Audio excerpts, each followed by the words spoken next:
estamos reunidos hoy para presenciar la defensa del proyecto final de carrera de Luciano Díaz, proyecto que realizó en el marco del Centro de Monitoreo del municipio de Olavarría y se denomina Sistema de Energía de Respaldo para Centro de Monitoreo Olavarría. Luciano está llegando a culminar sus estudios de grado y lo felicitamos ya desde esta instancia. El proyecto final tuvo como tutor a Cristian Ruschetti y como jurados a Fernando Berenger y a Leonardo Ferreira da Silva, junto con Cristian. Así que bueno, Luciano, felicitaciones y te escuchamos. Muchas gracias. Bueno, antes que nada, buenas tardes. Como ya me presentó Roberto, soy Luciano Díaz, estudiante de la carrera de Ingeniería Electromecánica. Y bueno, mi proyecto es Sistema de Energía de Respaldo para el Centro de Monitoreo de la ciudad de Olavarría. Los centros de monitoreo nacen a partir de la necesidad de incrementar la seguridad en las calles, detectar robos, identificar delincuentes. De alguna manera es una excelente herramienta para complementar con la seguridad. En el centro de monitoreo en la ciudad de Olavarría se inaugura en el año 2010 con tan solo 32 cámaras. Hoy en día cuenta con 270 cámaras, también administra los botones antipánico, asiste a las fuerzas policiales y al área de control urbano. También en este centro se almacena toda la información que se va generando constantemente durante el lapso de un mes. Esto puede servir para que tal vez un tiempo después de un crimen o un delito se pueda ir a las cámaras y buscar alguna pista para este caso. El centro de monitoreo tiene las cámaras distribuidas por toda la ciudad. Cada cámara está alimentada de la red eléctrica y está interconectada con el centro de monitoreo mediante un anillo de fibra óptica. El problema es cuando se produce un corte de energía en alguna determinada zona de la ciudad, esa zona de la ciudad queda sin ser monitoreada, ya que las cámaras que constan de alimentación de la red pública dejan de funcionar. Otra situación más complicada es cuando el corte de energía se produce en el microcentro de la ciudad, que es donde se encuentra ubicado el centro de monitoreo. En este caso, no solamente el centro se queda sin monitoreo, sino toda la ciudad.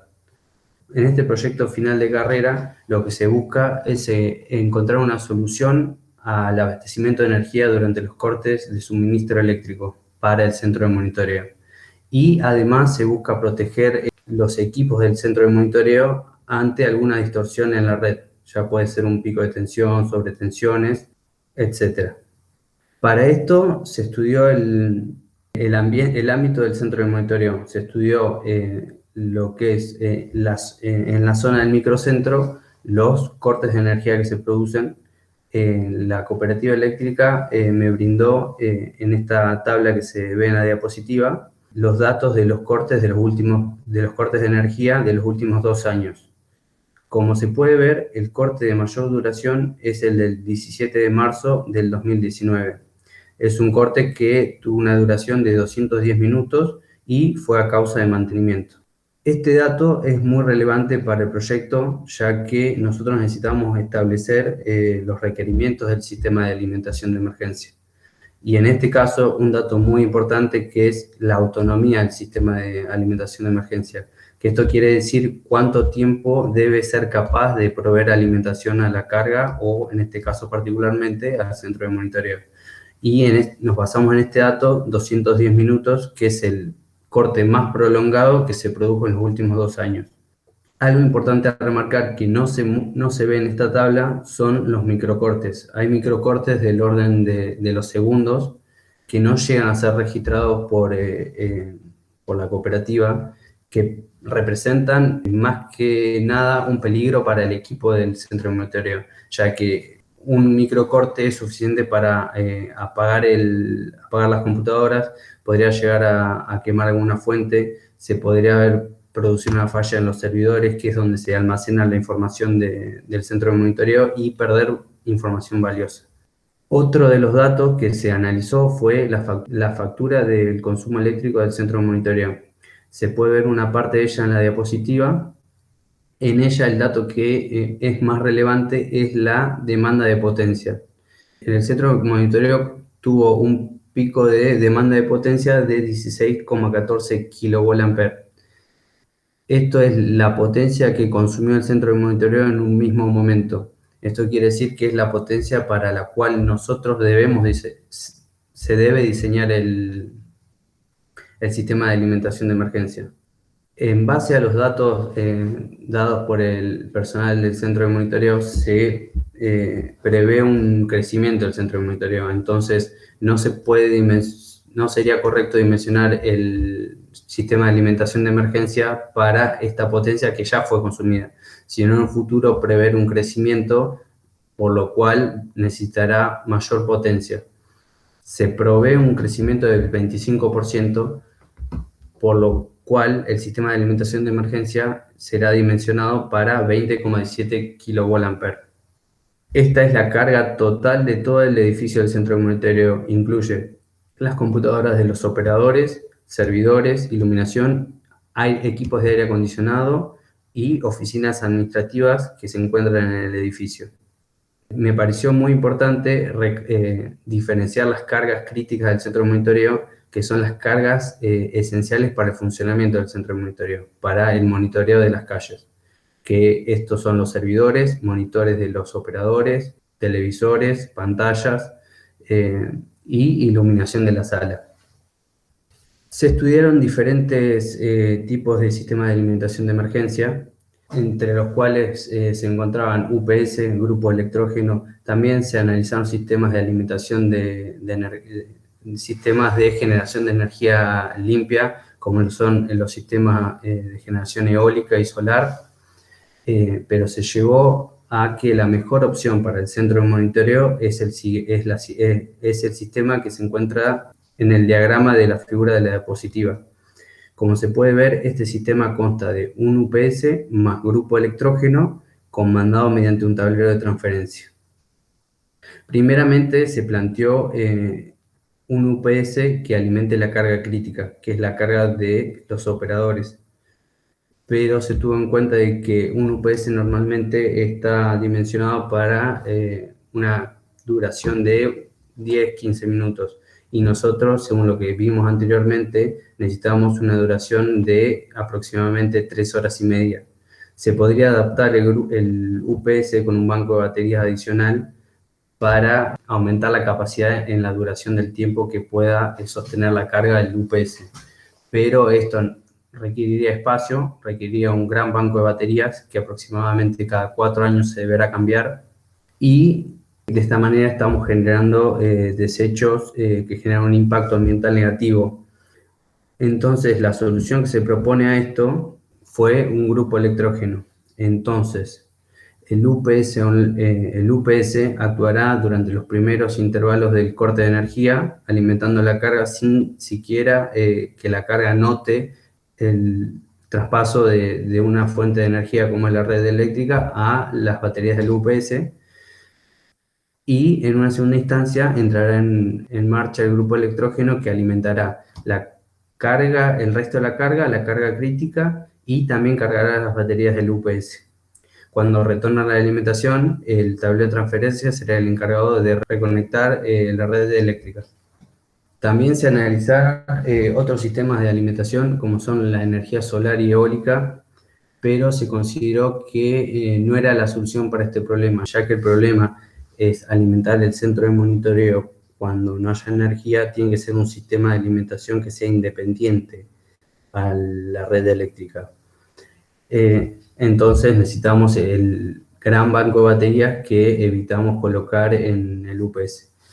No tiene mucho sentido el banco de baterías grande, ya que es un uso de emergencia. Entonces nosotros tal vez el equipo realmente hoy en día necesite tener un grupo de emergencia para activarse tal vez 10-15 veces al año. No valdría la pena la inversión de un gran banco de baterías para esto. Esta solución es más económica y técnicamente más correcta. A partir del esquema anterior se estudió más profundamente cada una de las principales partes del sistema de alimentación de emergencia: el UPS, el tablero de transferencia y el grupo electrógeno. El UPS sus siglas son siglas en inglés que traducidas significan fuente de poder ininterrumpida. Hay UPS de diferentes características, se estudiaron cada uno y se llegó a la conclusión de que el más indicado para el centro de monitoreo es el centro UPS Online doble conversión con bypass. Suena complicado, pero cada palabra tiene su explicación. En la diapositiva se puede ver el diagrama de las partes más importantes del UPS. Acá en la entrada llega la energía de la red de alimentación, pasa por un filtro, un rectificador, inversor y va a la carga, que en este caso sería la carga crítica, o sea, las computadoras de los operadores y los servidores. Parte de la energía se desvía hacia un cargador y carga las baterías, así las baterías siempre tienen el 100% de su carga, y tiene un bypass, que por eso es el nombre con bypass, que esto se usa en el momento de que se quiere realizar mantenimiento del UPS o se produce alguna falla. Accionando el bypass, lo que hacemos es que la energía pase directamente de la red, pase por el filtro y vaya a la carga crítica. Actualmente en el centro de monitoreo hay dos UPS que tienen las características anteriormente mencionadas. Fueron muy bien elegidos, pero su banco de baterías se encuentra obsoleto, ya que su capacidad de brindar alimentación es muy inferior en tiempo. O sea, cuando tendría que más o menos alimentar la carga durante 10 minutos, lo hace durante 1 minuto o 2 minutos. Entonces su banco de batería está obsoleto. Lo que se propone es conservar estos dos UPS, que juntos se obtiene una potencia de 14 kilowatts, que es la potencia, es más de la potencia que necesitamos para alimentar la carga crítica. Se va a cambiar el banco de baterías. Esto involucra cambiar las 20 baterías del banco por baterías nuevas de buena calidad. Esto es muy importante, ya que las baterías en el banco van en serie. Son 20 baterías en serie y la falla de una batería produce la reducción de capacidad de todo el banco de baterías. Entonces, teniendo frente a nosotros un proyecto de un costo considerable, tal vez por la decisión de ahorrar algo de dinero en baterías, resulte en que por una falla de una batería falle todo el sistema de alimentación de emergencia. Bueno, lo que me faltó explicar es que cuando se produce una falla en la red eléctrica, esta alimentación de entrada ya no la tendríamos y el inversor toma alimentación directamente de las baterías y alimenta la carga. El inversor es capaz de brindar una tensión de salida sinusoidal de muy buena calidad, dejando protegido a toda la carga conectada a él. Otra modificación importante que se haría de las UPS es que hoy en día las dos UPS que están instaladas solamente alimentan a los servidores. Lo que se buscará es modificar los circuitos eléctricos del centro de monitoreo para que estos UPS, además de alimentar a los servidores, alimenten al resto de la carga crítica. En la diapositiva a la derecha se puede ver el diagrama el diagrama unifilar del centro de monitoreo modificado. Otro de las partes importantes del sistema de alimentación de emergencia es el tablero de transferencia automático. Esto es muy importante, ya que de esta manera independizamos al sistema de alimentación de la mano del hombre, de alguna manera, porque siempre va a necesitar mantenimiento. Ante un corte, el tablero de transferencia va a tomar la decisión de conectar una fuente de energía o desconectar la otra fuente de energía. Tiene dos partes muy importantes, que son los interruptores automáticos. Uno es del servicio de acometida y el otro es el interruptor automático del generador. Y el PLC, que es el cerebro del tablero de transferencia. PLC son siglas también, que significa controlador lógico programable. Ahora más adelante vamos a explicar bien el funcionamiento. Las principales características del tablero que se va a instalar en el centro de monitoreo debe tener supervisión de calidad de la alimentación. Esto quiere decir que el PLC mediante relevadores, diferentes tipos de relevadores. Hay relevadores de tensión, de corriente, que van a monitorear la tensión de entrada al interruptor automático. Cuando encuentren algún valor de la tensión que no sea el que corresponde, va a enviar una señal al PLC y este tomará decisiones programadas anteriormente. El tablero de transferencia también debe tener un UPS incorporado, ya que cuando se produzca un corte de energía, el PLC debe contar con la alimentación necesaria. Otra de las características que debe tener el tablero de transferencia es encendido periodo automático. Esto es la posibilidad de poder programar un encendido en un periodo de tiempo del grupo electrógeno. Esto se hace mediante el tablero de transferencia. Es muy importante debido a que un arranque semanal, tal vez de unos 15 minutos, es suficiente para verificar el correcto funcionamiento del grupo electrógeno. También lubrica las partes mecánicas y algo que indirectamente hace es que circule el combustible. Esto es debido a que ese arranque semanal de 15 minutos consume combustible y en algún momento va a bajar el nivel de combustible. El tablero de transferencia tiene una alarma y va a provocar que lo llenen. Entonces hace que circule el combustible y también evita que haya combustible viejo en el tanque de gasolina. Bueno, el modo de funcionamiento del tablero de transferencia es el siguiente. El tablero de transferencia está conectado al servicio de acometida y al grupo electrógeno. El PLC, que es el cerebro del tablero de transferencia, monitorea la señal del servicio de acometida. Cuando encuentra alguna anomalía o detecta un corte de energía, lo que hace es esperar un tiempo que también se programa aproximadamente de 1 minuto para asegurarse que sea un corte de energía y que no se produzca un reenganche del sistema eléctrico y producir un arranque innecesario. Una vez que pasa este tiempo, desconecta el interruptor automático, manda una señal de arranque al generador, espera un momento que se estabilice la tensión de salida del generador. Una vez que la tensión de salida esté estable, conecta el interruptor automático alimentando la carga mediante el generador. Cuando retorna la energía, el PLC, que siempre sensa las dos tensiones, nota la presencia de la alimentación del servicio de acometida y hace lo mismo, espera un tiempo para asegurarse que sea estable la señal del servicio de acometida. Una vez que pasa este tiempo, se sincroniza la tensión de la red con la tensión del generador en frecuencia. Se conectan ambos interruptores al mismo tiempo. Esto es durante muy poco tiempo, del orden de los 20 milisegundos. Se abre el interruptor automático del generador. Se espera 10-15 minutos que se deja el generador funcionando durante 10-15 minutos para que se enfríe y la señal de encendido del generador se deja enviar, por lo tanto el generador se apaga y la carga vuelve a estar alimentada del servicio de acometida.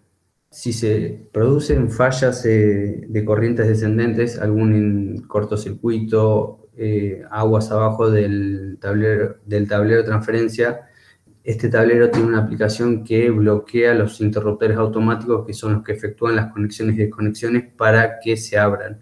Y hasta no restablecer el problema que hubo en los cortocircuitos, no va a permitir que ninguno de los dos sistemas de alimentación alimenten a la carga.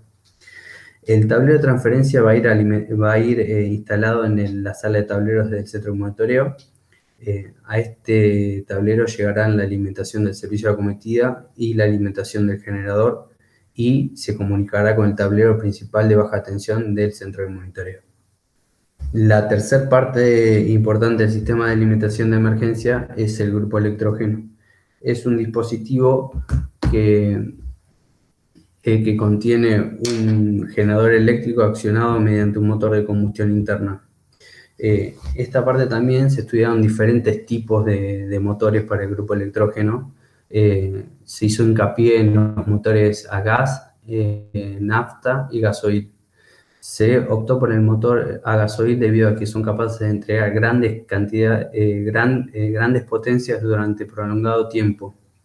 Una de las desventajas del grupo electrógeno gasoil es su elevado costo, pero esto es compensado por el poco combustible que consume y su mantenimiento es relativamente sencillo.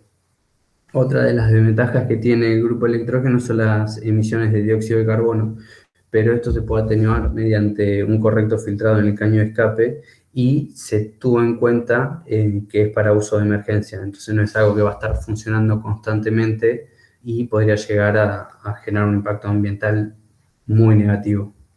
Bueno, las características más importantes del grupo electrógeno que se seleccionó es un grupo electrógeno diésel de 30 kVA. Si bien la carga crítica, la carga total futura que se había establecido era 20,17 kVA, el grupo electrógeno que puede entregar esa potencia inmediato superior es un grupo electrógeno de 25 kVA. Se evaluó la diferencia de costo entre el equipo de 25 y el de 30 y no es significativa. Y teniendo en cuenta que uno de los costos más importantes del sistema de alimentación de emergencia planteado es la instalación del equipo, en cuanto a costo de instalación es lo mismo instalar un equipo de 25 que de 30 kVA. Se optó por el 30 kVA para dejar planificado un futuro crecimiento aún mayor del centro de monitoreo. Las características del motor que se eligió son un Isuzu de 4L de 40 CV. Esta es la potencia necesaria para el correcto funcionamiento del generador eléctrico y de los circuitos auxiliares. El generador es un Leroy Summer de 30 kVA capaz de entregar 25 kW y 45 amperes.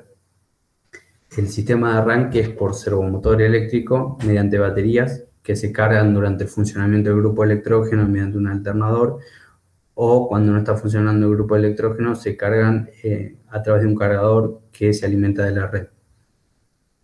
El panel de control es donde se muestran todas las variables, tanto eléctricas como mecánicas del grupo electrógeno, se muestran niveles de aceite, en temperatura, nivel de combustible, tensión de salida, amperaje. Y algo que es muy importante, más que nada porque el grupo va a la intemperie, es la cabina insonorizada, que sirve para atenuar los ruidos y las vibraciones del motor. Si bien es para uso esporádico, se trata de que afecte lo menos posible al ambiente donde será instalado. Otra cosa también, que la cabina insonorizada protege al grupo electrógeno de la intemperie. Bueno, como habíamos dicho antes, el grupo electrógeno será montado en la terraza del centro de monitoreo. Es un segundo piso ubicado en pleno microcentro. Se analizaron diferentes opciones para montarlo y se llegó a la conclusión de que la opción más correcta, por la ubicación de dónde iría montado el grupo electrógeno, es desarmar el grupo electrógeno, subirlo por escalera y volver a armarlo en la terraza. Se analizó la opción de una grúa, pero necesitaríamos una grúa extremadamente grande debido a las dimensiones, a la ubicación del centro de monitoreo a la ubicación del centro de monitoreo y dentro del centro de monitoreo la ubicación del grupo electrógeno. Se calculó el cable que va desde el grupo electrógeno al tablero de potencia, se calculó teniendo en cuenta la temperatura máxima admisible del cable y la caída de tensión. Es un tramo de aproximadamente 30 metros y según los cálculos se obtuvo que se necesita un cable tetrapolar de 10 milímetros de sección cuadrada. Bueno, ahora vamos a hablar un poco del análisis económico. El mantenimiento del centro de monitoreo corresponde a la municipalidad. Mantenimiento y optimización, que sería lo que se analiza en este caso. El mantenimiento de esta obra, en caso de ser aprobado, sería afrontado por la municipalidad. También se analiza presentar el proyecto a provincia y y solicitaron un subsidio para llevar a cabo esta obra. En caso de ser afrontado por la municipalidad, el proceso que debe realizarse es a través de una licitación pública. Lo primero que se debe hacer es establecer los pliegos de base y condiciones en los cuales se detallan los equipos a instalar y la ingeniería básica del proyecto. También es muy importante que se establezca un costo de la obra aproximada y un periodo de tiempo en la cual deberá ejecutarse. Una vez hecho el pliego de bases y condiciones, se presenta el proyecto ante el Ejecutivo y en caso de ser aprobado sale a licitación pública, en el cual se presentarán diferentes oferentes que harán sus ofertas y se elegirá la más adecuada, tanto técnica como económicamente. Los costos del proyecto total, montaje, mano de obra, son de 1.393.000 pesos, 393.800 pesos. Este costo fue obtenido el 8 de agosto del 2019. En ese momento, para que se den una idea, el dólar estaba a 46,47 pesos cada uno, lo cual sería un equivalente a $30.000. Esto es simplemente para tener una idea de los costos. Después, en el momento si el proyecto se lleva a cabo y es aprobado, se tendrá que hacer una reingeniería y volver a calcular los costos, manos de obra y tener en cuenta los proveedores que hay que están concursando por la obra. Otro punto importante es el mantenimiento del equipo. El proveedor que resulte ganador de la cotización deberá proveer una capacitación al personal del centro de monitoreo sobre el mantenimiento básico del equipo, que es controlar el nivel de aceite, controlar el combustible, y una vez al año se hará un mantenimiento general del equipo, un mantenimiento más especializado donde se cambiarán filtros y se chequearán baterías y las cuestiones más importantes. Este mantenimiento será programado por la Oficina de Obras Públicas de la Municipalidad. Algo importante tener en cuenta que a la hora de analizar los costos es muy importante buscar equipos que se encuentren en el país, porque a la hora de proyectar es muy fácil buscar lo óptimo, pero tal vez lo óptimo no se consigue en el mercado local. Cuando hablo de local, hablo de Argentina y tal vez Brasil, donde tenemos una llegada un poco más fácil de acceder en cambio del mercado europeo. Y otro de los grandes problemas que se puede tener es que se consigue el equipo, pero después cuando se rompe, se produce algún imprevisto, se rompe o pasa algo y necesitamos un repuesto, no se consigue y el equipo queda obsoleto. Así que cuando se calcularon los costos y los proveedores siempre se tuvo en cuenta ese detalle, que los repuestos se consigan en Argentina, que los proveedores tengan una solvencia tanto en el mercado de que hayan estado años, no hablar con gente que es de alguna manera que está en este negocio hace muy poco tiempo, que es un detalle muy importante. Bueno, y las conclusiones. Se llegaron a dos conclusiones importantes. La primera de las conclusiones es que se estudiaron diferentes sistemas de respaldo y dentro de los sistemas de respaldo que se estudiaron los que tengan las características que mejor se adecúen a las necesidades del centro de monitoreo.